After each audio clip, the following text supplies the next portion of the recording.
Məlumatlarınızı təsdiqləyin, yoxsa hesabınız bloklanacaq. Bu görünüşdə adi bank və ya xidmət bildirişidir. Amma bu nə bankdır, nə də real xidmət. Bu phishingdir. Phishing dələduzluğun bir növüdür. Sizə tanış kimi görünməyə çalışırlar. Banka, rəhbərə, hər hansı həmkarınıza bənzəyirlər. Amma məqsədləri təkdir. Sizi linki klikləməyə, hər hansı faylı açmağa və ya parolunu daxil etməyə vadar edirlər. Bəs phishing necə görünür? Direktor adından gələn təcili pul köçürmə xahişi, tanımadığınız bir mühasibdən göndərilmiş hər hansı bir sənəd, hesabınıza giriş oldu deyə bir düymə, halbuki siz heç bir yerə daxil olmamısınız. Belə bir məktub almışsınızsa, sadəcə dayanın və düşünün. Göndəricinin ünvanını yoxlayın, linkin üzərinə gələrək sizi hara yönləndirdiyinə diqqətlə baxın. Əgər əminsinizsə davam edin, əgər əmin deyilsinizsə şirkətinizin IT bölməsinə müraciət edin və ya bizə müraciət edə bilərsiniz. Bəs phishinglə rastlaşdığımız zaman nələri etməməliyik? Gələn hər linki klikləməməliyik.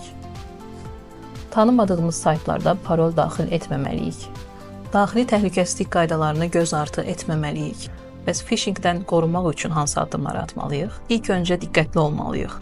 2 faktorlu identifikasiyanı hər zaman aktiv etməliyik və unutmayın, kiber təhlükəsizlik bir komanda işidir. Biz Avicom olaraq kiber təhlükələrə qarşı bizneslərə dəstək oluruq.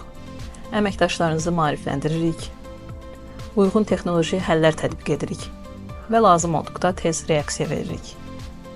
Phishing sadə aldanma deyil, bu artıq kiber müharibənin bir hissəsidir. Amma biz birlikdə olsaq, bu qorxulu deyil. Siz də biznesiniz üçün texnoloji həllər axtarırsınızsa, Avicom-a müraciət edə bilərsiniz.